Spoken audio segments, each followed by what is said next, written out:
Assalamualaikum warahmatullahi wabarakatuh. Selamat pagi anak-anak semua. Bagaimana kabar kalian hari ini? Semoga kalian semua dalam keadaan sehat ya. Anak-anak, pada kesempatan kali ini kita bersama-sama akan belajar masih di tema 1, indahnya kebersamaan, untuk subtema yang kedua, kebersamaan dalam keberagaman, pembelajaran yang keempat. Anak-anak, materi apa saja sih yang akan kita pelajari pada kesempatan kali ini? Yang pertama, kita masih akan belajar mengenai gagasan pokok dan gagasan pendukung. Selanjutnya, kita akan belajar mengenai kerjasama dalam masyarakat. Anak-anak, sesuai dengan subtema kita yaitu kebersamaan dalam keberagaman. Bagaimana ya cara menjalin kebersamaan dalam keberagaman? Iya, salah satunya untuk menjalin kebersamaan dalam keberagaman adalah dengan melakukan kerjasama. Karena dengan kerjasama, maka kebersamaan dalam keberagaman akan semakin terjalin dengan baik. Nah, anak-anak, di sini Bu Guru akan menyampaikan sebuah bacaan yang berjudul Perbedaan Bukanlah Penghalang.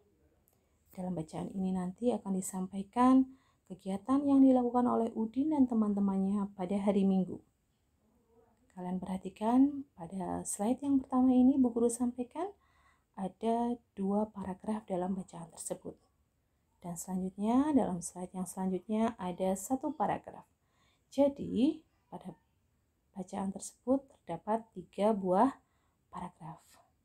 Mari anak-anak kita baca bersama-sama, lalu nanti kita langsung akan belajar untuk menentukan gagasan pokok dan juga gagasan pendukungnya. Kita mulai dari paragraf yang pertama. Tidak seperti biasa, hari Minggu ini sekolah terlihat ramai. Hari itu semua siswa diminta datang ke sekolah untuk menghias kelas masing-masing. Hari Senin akan diadakan lomba menyambut hari kemerdekaan. Bapak Kepala Sekolah berpesan, tiap kelas harus terlihat unik dengan kreasi anak-anak. Udin dan teman-teman sekelasnya juga datang ke sekolah. Pembagian tugas membuat hiasan telah dilakukan Udin dan teman-teman dari hari Jumat yang lalu. Menghias kelas merupakan tanggung jawab bersama. Jika kalian perhatikan bahwa di paragraf yang pertama ini, intinya adalah menceritakan mengenai tanggung jawab anak-anak terhadap kegiatan yang diadakan pada hari Minggu di sekolah. Mereka semua memiliki tugas masing-masing. Jadi, untuk gagasan pokoknya, pada paragraf yang pertama ini terdapat pada kalimat nomor 7, yaitu menghias kelas merupakan tanggung jawab bersama. Lalu gagasan pendukungnya yang mana anak-anak? Iya, gagasan pendukungnya adalah selain kalimat nomor 7, yaitu kalimat nomor 1 sampai dengan kalimat nomor 6. Kita lanjut pada paragraf yang kedua ya anak-anak. Pagi-pagi hampir semua siswa di kelas Udin sudah hadir, hanya Edo dan Marta yang belum terlihat. Edo dan Marta sudah meminta izin pada teman-temannya untuk hadir terlambat. Mereka harus pergi ke sekolah minggu di gereja untuk melakukan ibadah pagi. Udin dan teman-teman lainnya tidak keberatan. Sebelum ke sekolah, Udin dan Siti mampir ke rumah Edo, lalu ke rumah Marta untuk mengambil bahan dan hiasan kelas yang telah disiapkan. Udin dan teman-teman memahami bahwa hari Minggu pagi merupakan waktu ibadah bagi Edo dan Marta yang beragama Katolik. Perbedaan waktu dan cara beribadah tidak menghalangi niat mereka bekerja sama. Nah, dari paragraf tersebut yang sudah Bu Guru bacakan, menggambarkan isinya adalah mengenai Edo dan Marta yang meminta izin kepada teman-temannya tidak bisa untuk hadir tepat waktu karena Edo dan Marta akan melaksanakan sekolah minggu di gereja. Nah, Udin dan teman-temannya tidak keberatan. Mereka memberikan kesempatan kepada Edo dan Marta untuk melakukan kegiatan sekolah minggu di gereja. Mereka saling membantu, bahkan Udin, Siti, dan Edo ke rumah Marta sebelum ke sekolah ke rumah Marta untuk mengambil hiasan kelas yang sudah disiapkan. Nah, perbedaan agama tersebut tidak menghalangi niat mereka untuk saling bekerja sama. Jadi gagasan pokoknya pada paragraf yang kedua adalah perbedaan waktu dan cara beribadah tidak menghalangi niat kerjasama mereka. Lalu mana anak-anak gagasan pendukungnya? Gagasan pendukungnya ada di kalimat nomor 1 sampai dengan nomor 7.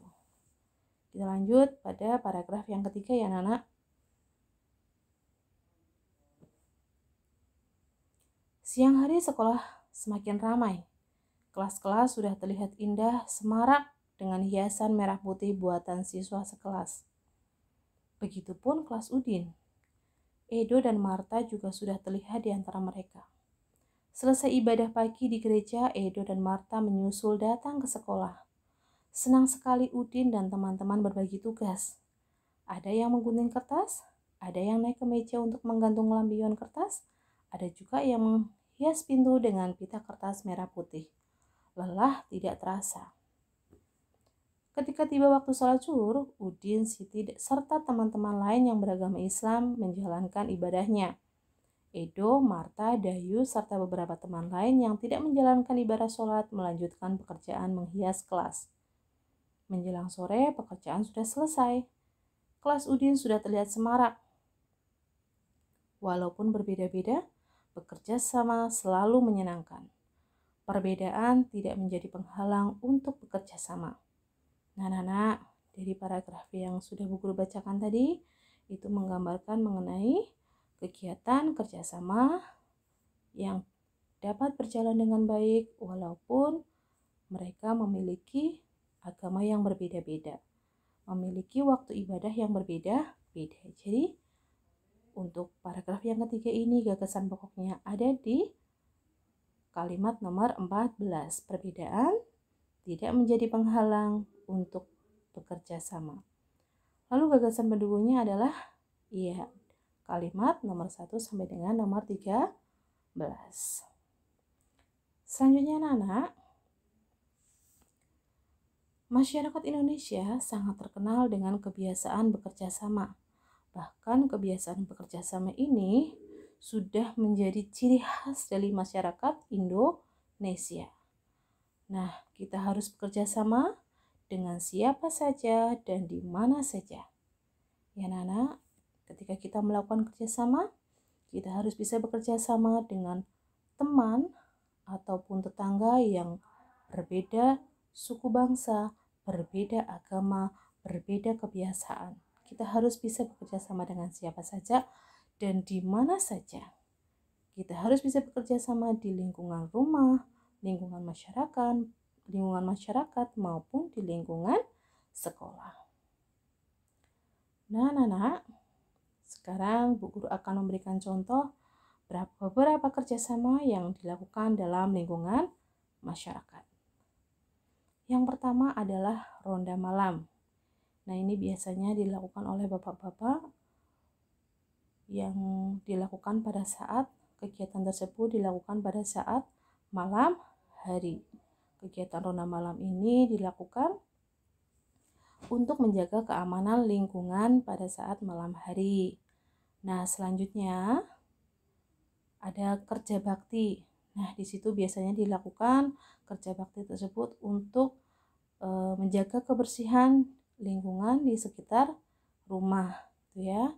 Itu dilakukan oleh anggota masyarakat.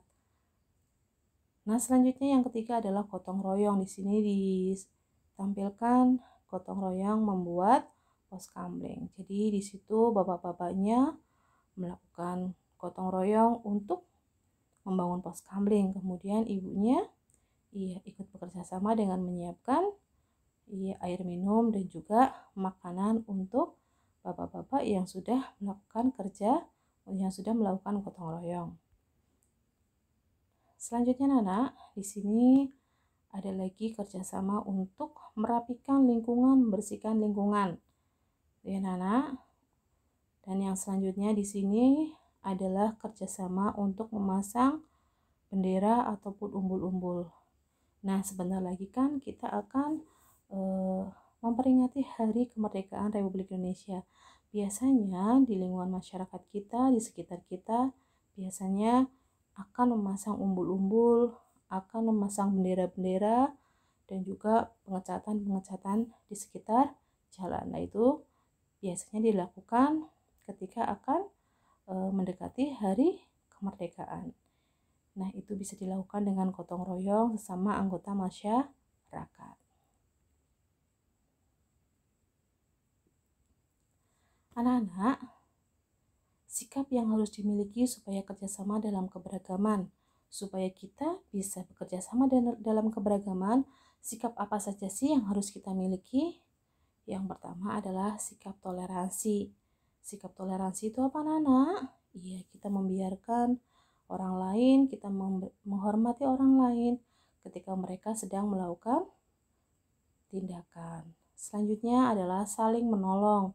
Kita harus bisa saling menolong, membantu kepada orang lain yang membutuhkan bantuan kita. Lalu yang ketiga adalah saling mendukung antar warga masyarakat. Nah, Nana, di sini Bu Guru sudah menampilkan salah satu contoh kerjasama, yaitu gotong royong. Nah, ini di sini contoh gotong royongnya ada membersihkan lingkungan, membangun jembatan, membuat masjid, membangun masjid dan sarana umum lainnya, ataupun membuat pos kamling. Itu adalah merupakan contoh gotong royong. Nah, yang bukan merupakan contoh gotong royong itu apa, Nana? Misalkan bekerja membangun masjid namun mendapatkan upah, itu bukanlah gotong royong. Atau bekerja membangun jembatan namun mendapatkan upah, itu bukan gotong royong. Jadi ciri-ciri dari gotong royong adalah dilakukan bersama-sama oleh beberapa anggota masyarakat, tidak mendapatkan imbalan dan bersifat sukarela. Biasanya kegiatan yang dilakukan untuk kepentingan umum. Jadi kalau gotong royong itu kita melakukannya dengan sukarela, dengan tidak mengharapkan imbalan, tidak mendapatkan imbalan. Nah, anak-anak, jadi kita ambil kesimpulan, apa itu gotong royong? Gotong royong adalah suatu kegiatan yang dilakukan secara bersama-sama dan bersifat sukarela. Anak-anak, kiranya untuk kegiatan belajar kita pada hari ini cukup sekian ya anak-anak. Semoga apa yang Bu Guru sampaikan dapat bermanfaat untuk kalian semua. Selamat belajar anak-anak. Terima kasih. Wassalamualaikum warahmatullahi wabarakatuh.